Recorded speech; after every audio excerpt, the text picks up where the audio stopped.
Well, with data centers, all the talk in Indiana these days, particularly here in Marion County, all the talk about a Google data center near Franklin Township, we figured we'd talk to maybe some folks who may have actually built a data center here and there. So join us on the news line. Straight out of Morgan County is Mike Dellinger. Mike is the head of the Morgan County Economic Development Corporation. See, Mike, I got it. Corporation, not commission, because commission, they do that other stuff. You guys do the other thing. So, Mike, thank you very much for being with us. Always good to talk to you, sir. Thank you, Abdul. I appreciate the opportunity. Thank you. So let's get started. Where exactly is the data center in Morgan County? The data center site is in Monroe Township, which is located basically near the I-70 and State Road 39 interchange. The site is adjacent to Monrovia, the town of Monrovia here in Morgan County, and it basically is located from State Road 42 on the south to Antioch Road on the east, West Union Church on the west, which is near Monrovia, and then Keller Hill Road to the north. And we, back in February, the county government rezoned 391 acres on that site. And we now are working on adding an additional 160 acres to the economic revitalization area for that location. An additional property owner has asked us if they could come into the ERA for future consideration. There's no development planned on the site right now, but what it does if the county adds that 160 acres to the ERA's geography is it helps to square that area off as part of Monroe Township. Now, walk us through the process. How did a data center end up in that area? Okay. I was contacted in 2024 by a confidential company, and they noted that they had an interest in that location, working with the developer and the company on the project. We worked on it through 2024 and came to the conclusion then earlier this year that we would file for the rezoning to assist the 11 property owners who had been accumulated, come together with their property as part of the rezoning process to assist and support the data center campus. And then in February of this year, our county government, through the Planning Commission and the county commissioners, provided the rezoning process to support those 11 property owners. And then in around May, I think it was, the county council completed the tax incentives to support the project. And so we've just been continuing to do the steps we need to do on the local level to accommodate this project in Morgan County.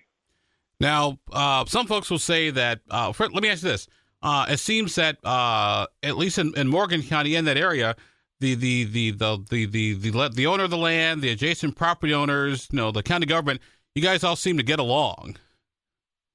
Well, there are differences in opinions, certainly. There are folks in the area that very much want this opportunity because what it means to our county's tax base and to the things that we'd like to do in our community with this new partnership. And there are people who are opposed to it. But what I've found is that the more the people actually come in to learn in the first person what we can share about this project, we're very close to announcing. It just still remains confidential on a couple matters, including who the end user is. But as people come in and they see what we've been working on, I'm not saying everybody's going to change their attitude and say, yes, we all absolutely want this. We don't expect that. But when they learn what we're trying to do to accommodate our rural county and growing our tax base without requiring a flood of population growth through this industrial opportunity, it really goes a long way to help explaining what we can do in the future with this partnership with this company. Our guest on the program today is Mike Dellinger. Mike is the head of the Morgan County Economic Development Corporation, talking about a data center going up near Monrovia, Mooresville, I-70, Route 39, if my memory serves me correctly, Michael? That's correct. It's in Monroe Township, which just sits right off of I-70 and State Road 39 in Morgan County. And it seems that, at least in Morgan County, they've avoided a lot of the consternation that we've seen here, particularly in Marion County. Now, obviously, Mike, when we talk about economic development projects like this, obviously there's a lot of confidentiality. You don't want to give away the whole store. How do you folks balance the economic development, the non-disclosure things to let the project go forward versus the public's right to know and being good public servants? Right. Well, the public certainly has the right to know, and through their representation in the county government, and the process that's going on now, they can see what we've done this year and what's gone on that effect.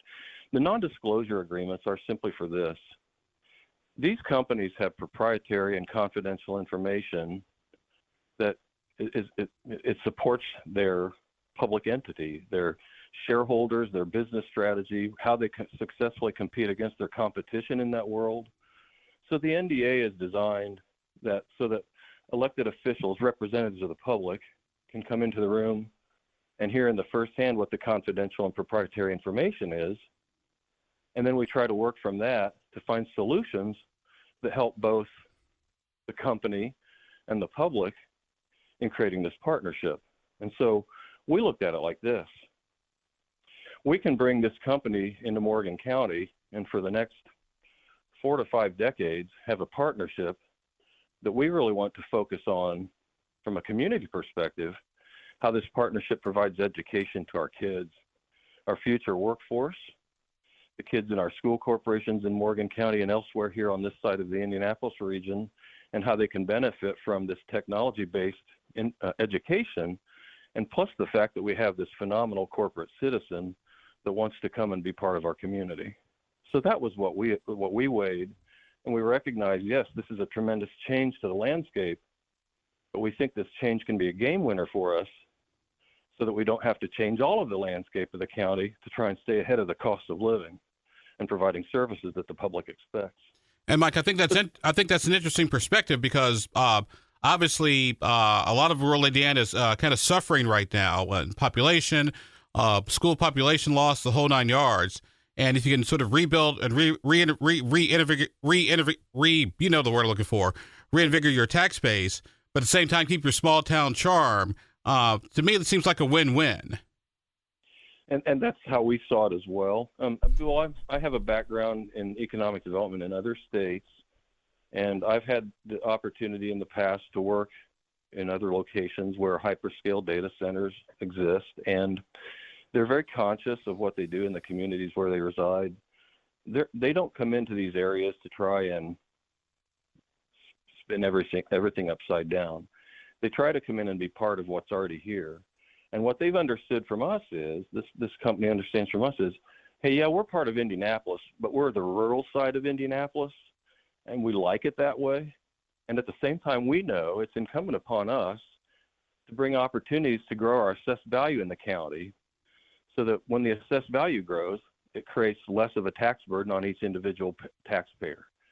And so the way Indiana's gone about things recently is we're going to rely more upon local income tax revenue in the future to fund local government, which means you have to have more heads paying taxes residing in your counties.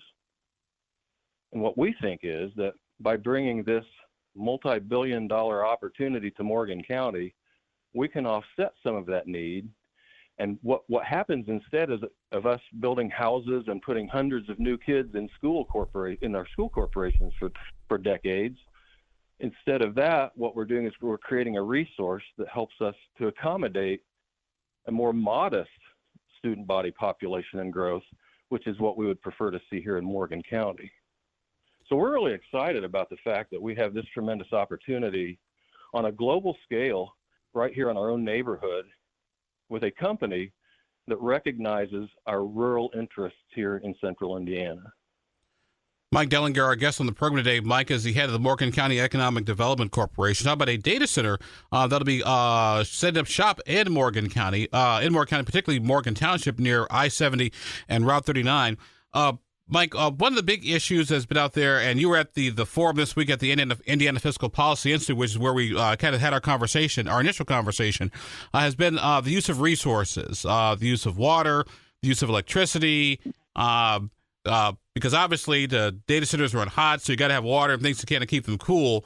How did you folks hammer out the utility, the regulatory, the water issue? Right. Well, Morgan County is reputed to have more water than the average county in central or in Indiana. For example, we don't face the same issues that the state of Indiana and Boone County and Lebanon faced with the LEAP project on how do they get water to that location. We are a location from which others take water already. because of White River and our aquifers and that which we have. And so our recognition was this: there's more than one way to skin that cat.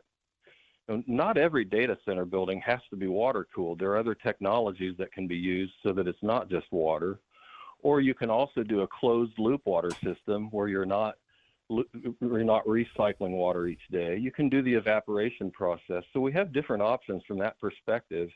And we recognize that in Morgan County, we have the water resource here to help support our data center campus. And so we're not too concerned from that perspective. We've heard folks say, concerns about, well, they're going to drain an aquifer or drain my water supply. And our engineering just doesn't show that. But when people don't come to us and ask in the first person, they just tend to kind of speculate out there, and rumors fly and gossip flies without being fact-based. Wow, you mean gossip and rumor and innuendo run rampant without you're kidding. I'm shocked. Do you know, and in Indiana, you don't even have to have a permit for that. But from a power perspective, this is on a 345 kV line that runs out of Petersburg, Indiana. AES Indiana is the principal. We already have a power plant here in Morgan County on White River, north of Martinsville. It's called Eagle Valley. Not too long ago, it was an IPL plant. Now it's AES. It was shifted from coal to gas. So we have energy infrastructure already in Morgan County, and we're already an energy exporter based upon that power plant. And I would expect that this project will help us to propel other resources of power generation that can benefit not only the immediate neighborhood, but the grid in general. Our objective, along with our developer and end user, is to generate more power than we require so that it can go into the grid and help offset ratepayer costs. That's our objective. Now, we have to engineer it to get there, and time and money matter. But the whole point of this is not to come in and usurp everything we have, but to create more capacity for others. And that's why we followed this project so closely and jumped on the opportunity when they asked us if they could come be part of Morgan County. Mike Dellinger with us on the program today, the Morgan County Economic Development Corporation. Talk about a data center going to Morgan County near I-70 and Route 39, just southwest here in Indianapolis. Mike, we look at, like I said, some of the folks have worried about, for example, the data center here in Indianapolis, or proposed data center in Indianapolis, that it'll drive the rates up, and because the data center needs power and water, and it'll be the taxpayers who have to foot the bill for the data center. Yeah, I don't know the depth and breadth of that argument over there. I've seen it from a distance, but I'm going to use an example of Ohio, for example. In Ohio, these hyperscalers, and elsewhere, but the closest example, current, they generate their own power on site, and they pump it up into the grid, and it reduces rates for the others. So you can look at it from two different perspectives. One is that we think it's going to cost us everything, but we're not sure. Or the other one is, we can land this thing and develop it so that it creates revenue, a resource for us, rather than usurping everything that we have. So we've just taken a different perspective in the sense of, as a rural county, we see this industrial development as a real shot in the arm for a long-term perspective for our economy, and the fact that people in Morgan County like it to be a little more rural. If we take a few hundred acres out of production and we put it into a data center campus that brings the potential for a multi-billion-dollar investment in Morgan County, and we can stay rural, that's a pretty good win-win for Morgan County. And I would like to think that it could be replicated elsewhere in central Indiana, because, as I noted, it's been done in Ohio. I lived in Iowa and saw this work in the firsthand there as an economic developer. And in Indiana, again, being the energy state that we are, this could be a slam dunk for our economy to have this new industrial base in Indiana, which is already operating elsewhere, really become an anchor for so many other things that will spin off in the energy and technology sectors, which mean higher paying jobs and better opportunities for Hoosier workers in the future. And again, for us, it's an opportunity firsthand to educate our local kids, our future workforce, from a technology-based perspective, and we're really excited about that. Mike, when we look at the economic development impact, particularly jobs, because the past has always been if you bring X number of jobs, you get X so many tax incentives. How many jobs is the data center expected to create? We're not just talking the construction, which obviously is a big deal, but once the data center is up and running. Right. Well, as part of our agreement with the company, each of the data center buildings would have 50 full-time jobs attached with a certain minimum wage value attached. So, and then beyond those jobs, One second. Now, when we say minimum wage, minimum wage is in this is what the minimum wage should be, not the minimum wage. No, right. It would be it's a wage that, and I apologize off my memory, it escapes me.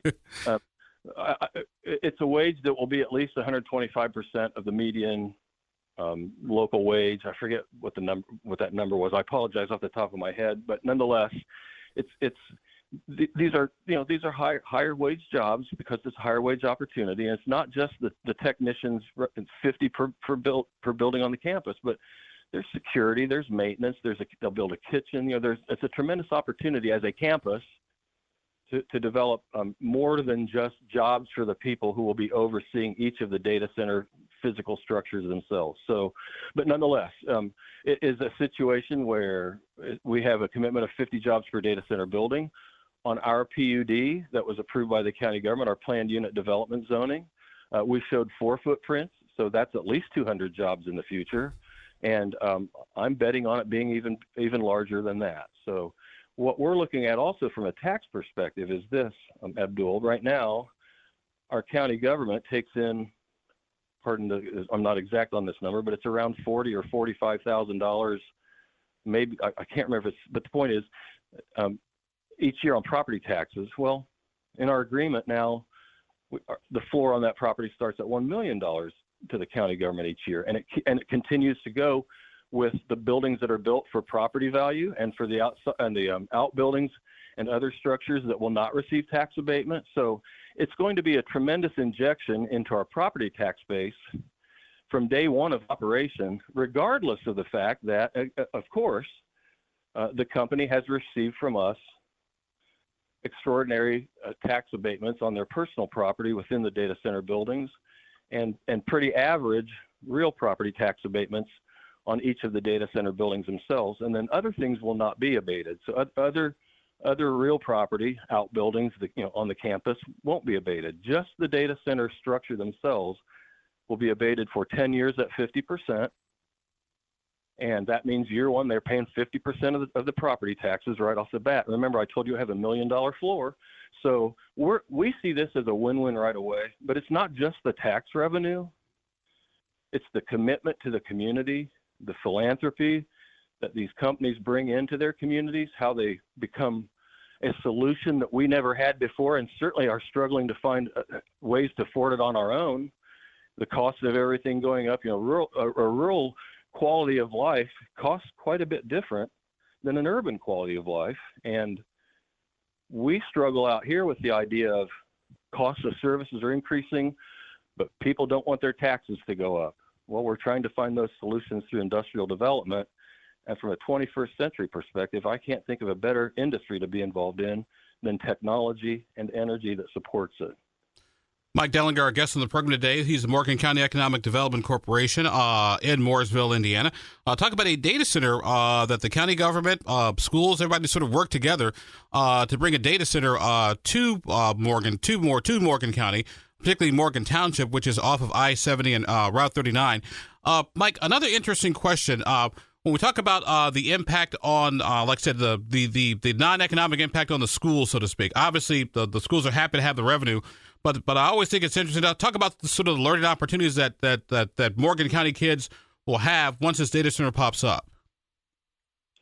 What I've learned in my experience with these situations is that, look, it's more than just giving a kid a computer. It's exposing a kid to an education firsthand through experienced adults in the world of technology who come in and are part of the community. They support the teachers in the classrooms. They support the administrators on the school corporation side because, again, they're very intent on spreading the wealth toward the populace, and our focus is on our kids and their future in technology. So there's much more breadth and depth than just someone coming in and saying, oh, look, they're being paid off with Chromebooks. When I hear that about other locations in the media, I chuckle, because it tells me that the people who make those comments really haven't taken the time to research what these entities do within their communities. And I will say it to you like this, Abdul. It's not that they come in and tell us what they're going to do. They come in and ask us how they can help and where they should focus. So it's driven by us on the local level with their philanthropic mindset. And Mike, it's interesting too. I want to say because the difference between what's going on in Morgan County seems to be sort of a world different away from what's happened here in Indianapolis, particularly in Franklin Township, on sort of the other end of I-70, so to speak. Particularly, the one thing I thought was interesting was the fact that the school was opposed to it, and then the Google folks, who that's their name, is doing the data center in Franklin Township. The name came out. They said, "Hey, we like to do this, like to do this, like to do this," and the school said, "Okay, sure, great." And then people got mad at the school district, saying the school district turned their back on the community. Like, I don't understand. I can't follow that logic. The school had some concerns. The data folks addressed the concerns. The school was like, "Okay, we're good." Yep. No, that's the same thing here. We have four really kind of major school corporations in the county, and a fifth one that we share with Johnson County. And our school corporations, their leadership have been, quietly sitting by, anticipating, observing what we're trying to accomplish on really everybody's behalf in the county. Again, even the people who are opposed to it, our objective is grow our tax base, keep our taxes down, and create an opportunity for our kids. This education thing is just first and foremost. And so we can keep our taxes down, educate our kids, and still see new opportunities come into our.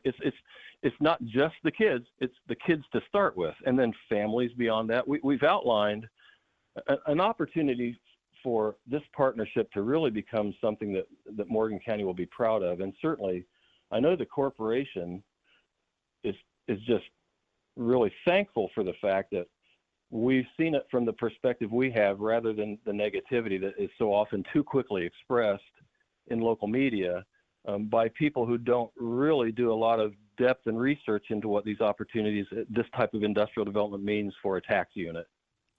And by the way, also remind people too, how many taxes are being collected on that open field right now?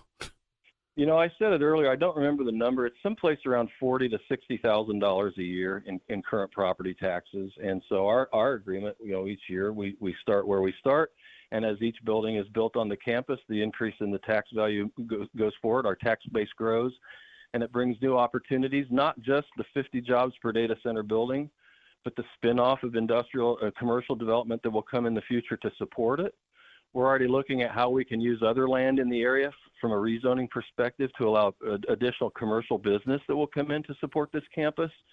So it's like when you drop that rock in the pond and you just watch the waves spread out. We see that happening in Morgan County. And also, too, I want to remind folks in our audience that in the world of property tax caps and reduced property taxes, and it's basically a three-piece puzzle. It's residential, commercial, industrial. And if one goes down, the other one's got to go up. The money's got to come from somewhere. It's going to sound really bad. I'm going to carbonate myself here. It's like when I play my SimCity game. Yes, that's exactly right. And that's the thing. Again, we're a rural county. We have a modest population. For example, Morgan County is 6 square miles larger than Marion County, and our population is about 73,000, and I'm going to round it to 500 people. So imagine an area that's 6 square miles larger than Indianapolis that has only 73,500 people living in it. It's pretty rural. We've got a lot of room here. We got a lot of farm ground that is used to farm crops that go into the energy sector. Let's face it, corn becomes ethanol these days. And so we just see this as a way we can complement our agricultural industry and really take some of this future tax burden off of them with this industrial development. Mike Dellinger of the Morgan County Economic Development Corporation with us for a few more minutes on the program today. Mike, obviously, you folks have a really good success story. Obviously, you've had challenges just like everyone else has had challenges. But what would you recommend, or what would you say to other economic development groups in and around Indiana that are having the data center debate? I would encourage them to help their residents, their taxpayers, their citizens understand the value of getting the confidential the non-disclosure agreement to get in the room to discuss the opportunity with the companies. These companies obviously are much more experienced at what they do for a living than we are here in Indiana. This is a result of the changes to state statute that started in 2019, providing these types of extraordinary tax abatements to lure the data center, the AI industry into Indiana. And I would take a very close look at how we can accommodate this footprint, because when we have this footprint here, the sky is the limit as to where this technology can take us. But if we don't have this footprint here, we're stuck doing the same old thing. And let's look at this as an opportunity in Indiana to be a leader in energy production based upon data centers and artificial intelligence, and see if we can't do something here in the Midwest that creates an example for the rest of the country. I'm very grateful to the state legislature over the past few years that saw these different general assemblies that saw this opportunity, because this is a non-traditional tax revenue stream that really can be a game changer for us on the local level. So take the time to really check under the hood before you just say, oh, heck no to this. There's some real value and real benefit to this that can benefit your taxpayers, your school kids, families that might need assistance. Wherever you want to direct this partnership is where you can take it. So don't just say no without having the opportunity to hear first what it is they're all about and what they can bring to the community. And I also remind people that the next time you're streaming your Netflix or some YouTube clip, guess where it comes from? That data center is a big part of that. Yes, that cloud stores everything we're doing electronically these days, doesn't it? Yes, it does. I had to remind my wife the other day, because my wife was asking me, honey, what's this whole data center debate? And why don't people want to do whatever? Like, well, sweetie, look like this. Every time you stream The Bachelor or some stupid reality TV show that I can't stand on your phone, thank the data center, because guess what? It's got to go through there to get to your phone. It's got all those pictures you take, all those little selfie things you do. That data it's got to go someplace. It doesn't just magically appear from nowhere. No, that's exactly right. That's exactly right. And you know what? I would like to point out one thing, because we briefly touched about at the beginning about the construction timeline. Yeah, there will be lots of construction workers working on this data center campus for a number of years, and that means local benefit. It means benefit in your hotels, your restaurants, your retail facilities, wherever you are in this area, in this southwest side of Indianapolis. We're going to have this construction team out here that's going to need your commercial assistance in delivering the goods that they need to buy and survive on each day. There's a silver lining in everything, and we're working with the neighbors out in that area each day to identify what can be their silver lining as this data center project moves forward. All right. Well, our guest on the program today has been Mike Dellinger. Mike is the head of the Morgan County Economic Development Corporation in Mooresville. They've planted the seeds, and they'll be harvesting a data center coming soon to an interstate I-70 and 39 near you. So, Mike, my friend Mike, thank you very much. Good to meet you yesterday at the Fiscal Policy Institute event. Thank you, Abdul. Thank you very much.